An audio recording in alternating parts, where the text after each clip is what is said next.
Hi everyone, Joanne here, welcoming you to tonight's bedtime story called The Snow Queen by Hans Christian Andersen. This lovely fairy tale is made up of 7 little stories and is one of Andersen's longest and most famous tales and has been the inspiration for many books and films, including Disney's Frozen. I hope this soothing story helps you get into a nice sleepy state, helps you relax and let go of the day. So lights out, snuggle under the covers, and when you're ready, we will begin.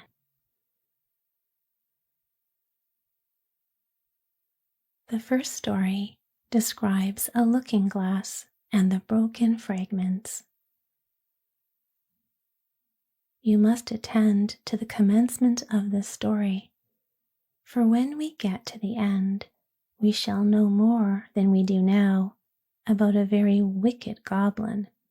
He was one of the very worst, for he was a real demon. One day, when he was in a merry mood, he made a looking glass which had the power of making everything good or beautiful that was reflected in it almost shrink to nothing, while everything that was worthless and bad looked increased in size and worse than ever. The most lovely landscapes appeared like boiled spinach, and the people became hideous and looked as if they stood on their heads and had no bodies. Their countenances were so distorted that no one could recognize them, and even one freckle on the face appeared to spread over the whole of the nose and mouth. The demon said this was very amusing. When a good thought passed through the mind of anyone, it was misrepresented in the glass. And then how the demon laughed at his cunning invention. All who went to the demon's school, for he kept a school, talked everywhere of the wonders they had seen, and declared that people could now, for the first time, see what the world and mankind were really like. They carried the glass about everywhere, till at last there was not a land nor a people who had not been looked at through this distorted mirror. They wanted even to fly with it up to heaven to see the angels, but the higher they flew, the more slippery the glass became, and they could scarcely hold it, till at last it slipped from their hands, fell to the earth, and was broken into millions of pieces. But now the looking glass caused more unhappiness than ever, for some of the fragments were not so large as a grain of sand, and they flew about the world into every country. When one of these tiny atoms flew into a person's eye, it stuck there unknown to him, and from that moment he saw everything through a distorted medium, or could see only the worst side of what he looked at, for even the smallest fragment retained the same power which had belonged to the whole mirror. Some few persons even got a fragment of the looking glass in their hearts, and this was very terrible, for their hearts became cold like a lump of ice. A few of the pieces were so large that they could be used as window panes. It would have been a sad thing to look at their friends through them. Other pieces were made into spectacles. This was dreadful for those who wore them, for they could see nothing either rightly or justly. At all this, the wicked demon laughed till his sides shook. It tickled him to see the mischief he had done. There were still a number of these little fragments of glass floating about in the air, and now you shall hear what happened with one of them. Second story, a little boy and a little girl. In a large town full of houses and people, there is not room for everybody to have even a little garden. Therefore, they are obliged to be satisfied with a few flowers in flower pots. In one of these large towns lived two poor children who had a garden something larger and better than a few flower pots. They were not brother and sister, but they loved each other almost as much as if they had been. Their parents lived opposite each other in two garrets, where the roofs of neighboring houses projected out towards each other and the water pipe ran between them. In each house was a little window so that anyone could step across the gutter from one window to the other. The parents of these children had each a large wooden box in which they cultivated kitchen herbs for their own use, and a little rose bush in each box which grew splendidly. Now, after a while, the parents decided to place these two boxes across the water pipe so that they reached from one window to the other and looked like two banks of flowers. Sweet peas drooped over the boxes, and the rose bushes shot forth long branches, which were trained round the windows and clustered together almost like an arch of leaves and flowers. The boxes were very high, and the children knew they must not climb upon them without permission, but they were often, however, allowed to step out together and sit upon their little stools under the rose bushes or play quietly. In winter, all this pleasure came to an end, for the windows were sometimes quite frozen over. But then they would warm copper pennies on the stove and hold the warm pennies against the frozen pane.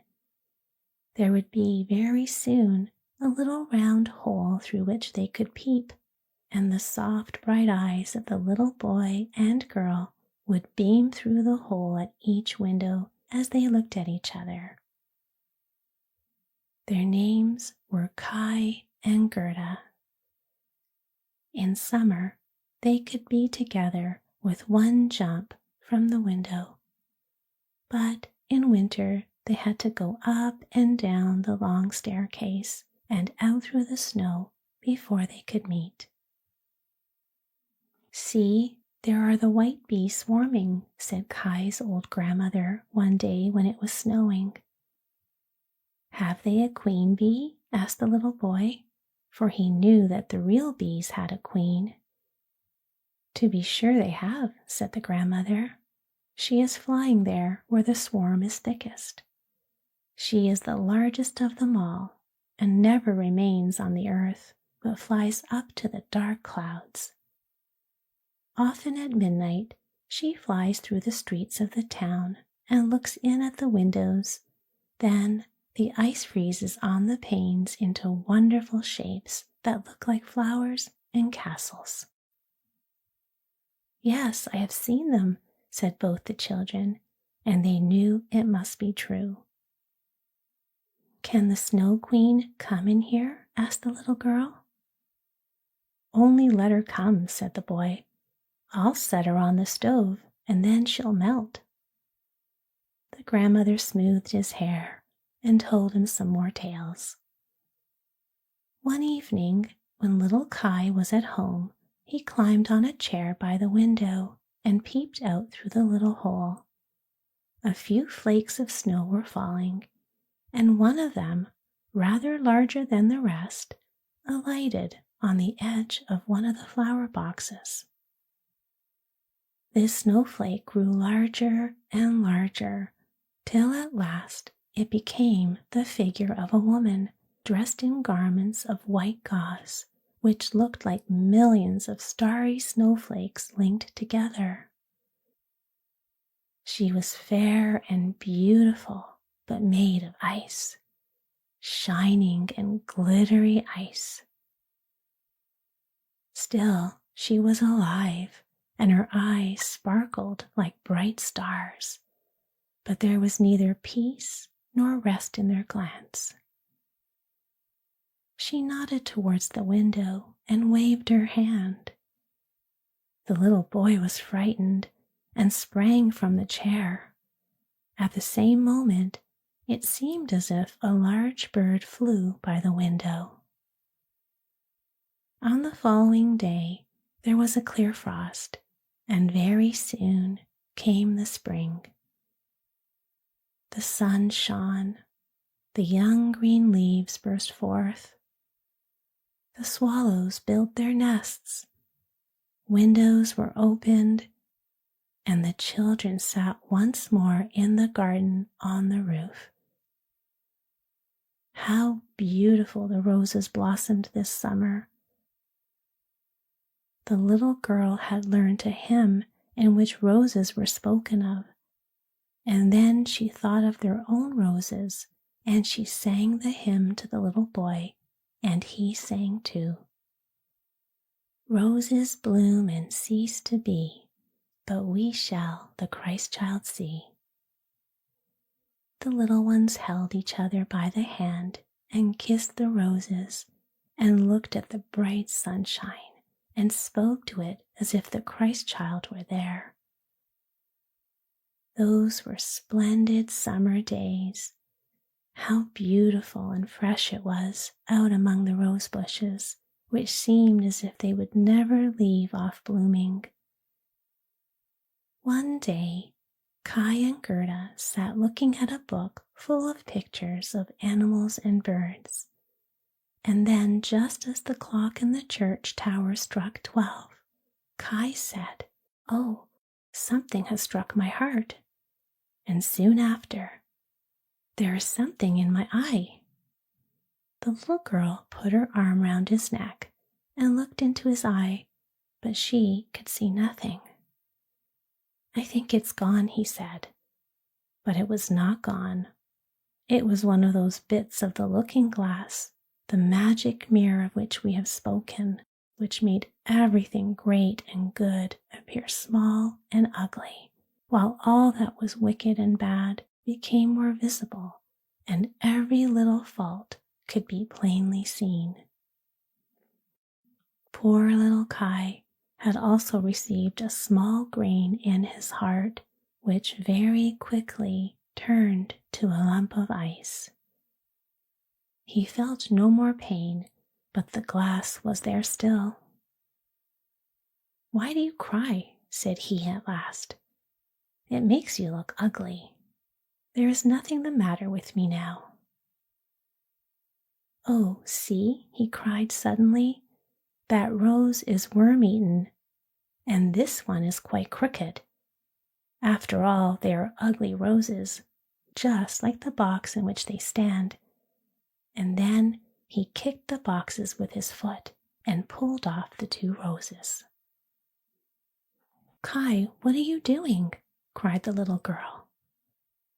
When he saw how frightened she was, he tore off another rose and jumped through his own window away from little Gerda. When she afterwards brought out the picture book, he said it was only fit for babies in long clothes.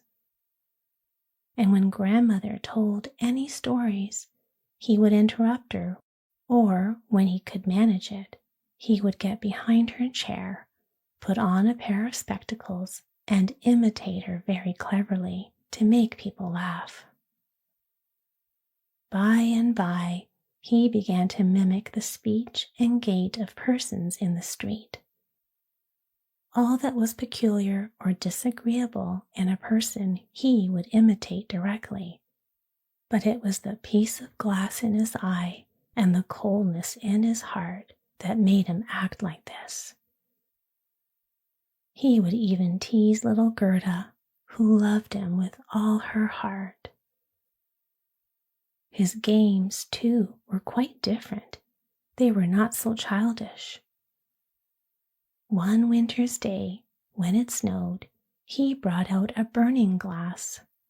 Then he held out the tail of his blue coat and let the snowflakes fall upon it.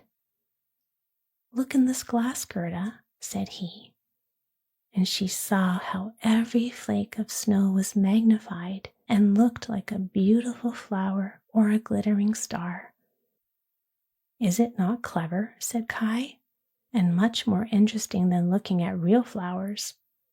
There is not a single fault in it, and the snowflakes are quite perfect till they begin to melt."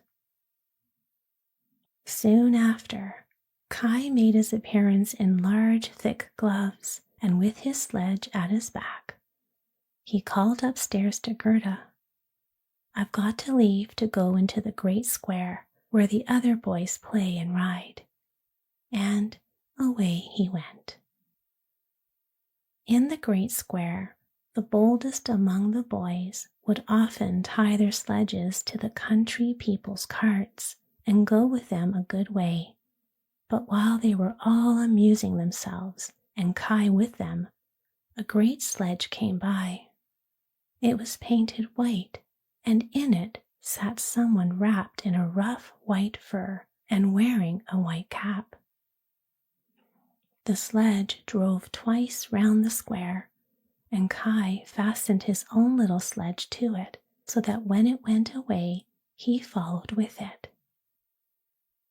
It went faster and faster right through the next street, so Kai sat still, and they drove out through the town gate. Then the snow began to fall so heavily that the little boy could not see before him, but still they drove on. Then he suddenly loosened the cord so that the large sled might go on without him, but it was of no use. His little carriage held fast, and away they went like the wind. Then he called out loudly, but nobody heard him, while the snow beat upon him and the sledge flew onwards. Every now and then it gave a jump as if it were going over hedges and ditches. The snowflakes became larger and larger till they appeared like great white chickens. All at once they sprang on one side, the great sledge stopped, and the person who had driven it rose up. The fur and the cap, which were made entirely of snow, fell off, and he saw a lady, tall and white. It was the Snow Queen. "We have driven well," said she, "but why do you tremble? Here, creep into my warm fur." Then she seated him beside her in the sledge, and as she wrapped the fur around him, he felt as if he were sinking into a snowdrift. "Are you still cold?" she asked, as she kissed him on the forehead. The kiss was colder than ice. It went quite through to his heart. He felt as if he were going to die, but only for a moment. He soon seemed quite well again and did not notice the cold around him. "My sledge! Don't forget my sledge," was his first thought. And then he looked and saw that it was bound fast to one of the white chickens, which flew behind him with the sledge at its back. The Snow Queen kissed little Kai again, and by this time he had forgotten little Gerda, his grandmother, and all at home.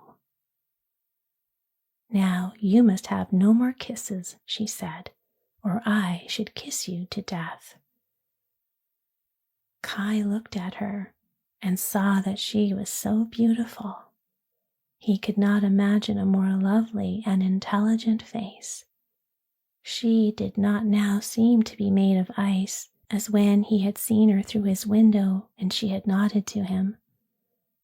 In his eyes she was perfect, and she did not feel at all afraid.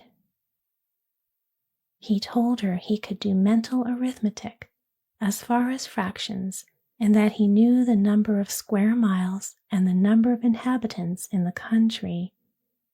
And she always smiled so that he thought he did not know enough yet. And she looked round the vast expanse as she flew higher and higher with him upon a black cloud, while the storm blew and howled as if it were singing old songs. They flew over woods and lakes, over sea and land. Below them roared the wild wind, the wolves howled, and the snow crackled. Over them flew the black screaming crows, and above all shone the moon clear and bright. And so Kai passed through the long winter's night, and by day he slept at the feet of the Snow Queen. Third story, The Flower Garden. But how fared little Gerda during Kai's absence? What had become of him no one knew, nor could anyone give the slightest information. Many tears were shed for him, and little Gerda wept bitterly for a long time. She said she knew he must be dead, that he was drowned in the river which flowed close by the school. Oh, indeed, those long winter days were very dreary, but at last spring came with warm sunshine. Kai is dead and gone, said little Gerda. I don't believe it, said the sunshine. He is dead and gone, she said to the sparrows. We don't believe it, they replied. And at last little Gerda began to doubt it herself. I will put on my new red shoes, she said one morning, those that Kai has never seen, and then I will go down to the river and ask for him. It was quite early when she kissed her old grandmother, who was still asleep. She put on her red shoes and went quite alone out of the town gates toward the river. Is it true that you have taken my little playmate away from me? She said to the river. I will give you my red shoes if you will give them back to me. And it seemed as if the waves nodded to her in a strange manner. Then she took off her red shoes and threw them both into the river. They fell near the bank, and the little waves carried them back to the land. But she thought the shoes had not been thrown out far enough. Then she crept into a boat that lay among the reeds, and threw the shoes again from the farther end of the boat into the water. But it was not fastened, and her movement sent it gliding away from the land. When she saw this, she hastened to reach the end of the boat, but before she could so, it was more than a yard from the bank and drifting away faster than ever. Little Gerda was very much frightened and began to cry. Little Gerda sat quite still with only her stockings on her feet. The red shoes floated after her, but she could not reach them because the boat kept so much in advance. The banks on each side of the river were very pretty.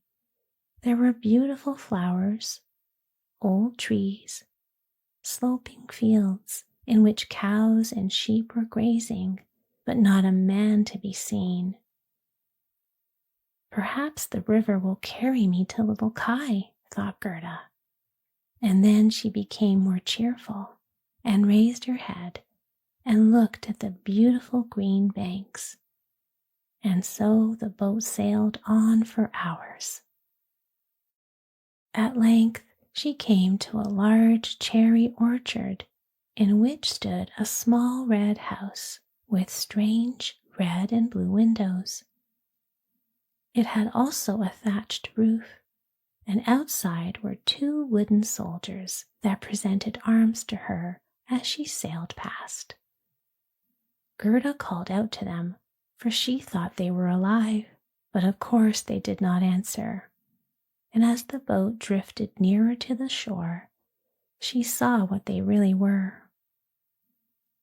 Gerda called still louder, and there came a very old woman out of the house, leaning on a crutch. She wore a large hat to shade her from the sun, and on it were painted all sorts of pretty flowers. "You poor little child," said the old woman. "How did you manage to come all this distance into the wild world on such a rapid rolling stream?" And then the old woman walked in the water, seized the boat with her crutch, drew it to land, and lifted Gerda out. And Gerda was glad to feel herself on dry ground, although she was rather afraid of the strange old woman. "Come and tell me who you are," said she, "and how came you here?"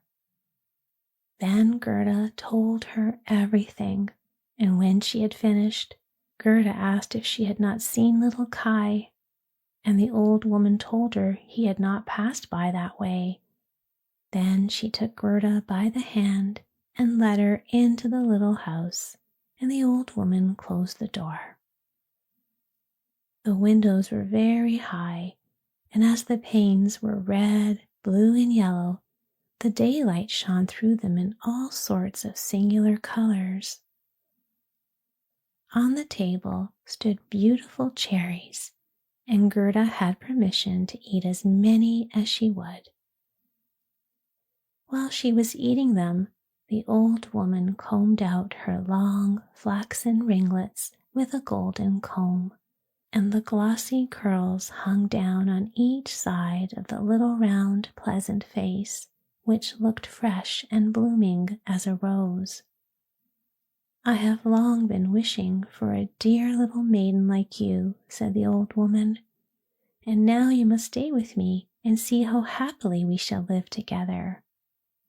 And while she went on combing little Gerda's hair, she thought less and less about Kai, for the old woman could conjure. Although she was not a wicked witch, she conjured only a little for her own amusement.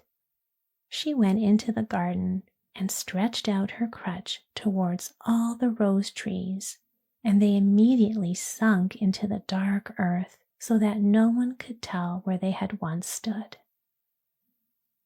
The old woman was afraid that if little Gerda saw roses, she would think of those at home and run away. Then she took Gerda into the flower garden. How fragrant and beautiful it was! Every flower that could be thought of for every season of the year was here in full bloom. No picture book could have more beautiful colors. Gerda jumped for joy and played till the sun went down behind the tall cherry trees. Then she slept in an elegant bed with red silk pillows embroidered with colored violets, and then she dreamed as pleasantly as a queen on her wedding day. The next day, and for many days after, Gerda played with the flowers in the warm sunshine. She knew every flower, and yet, although there were so many of them, it seemed as if one were missing, but which it was she could not tell. One day, as she sat looking at the old woman's hat with the painted flowers on it, she saw that the prettiest of them all was a rose. The old woman had forgotten to take it from her hat when she made all the roses sink into the earth.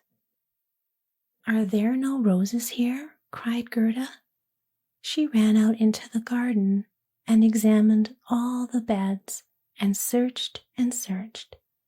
There was not one to be found, Then she sat down and wept, and her tears fell just on the place where one of the rose trees had sunk down.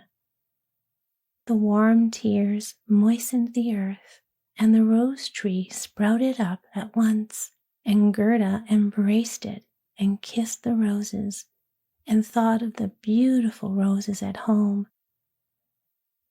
"Oh, how I've been detained," said the little maiden.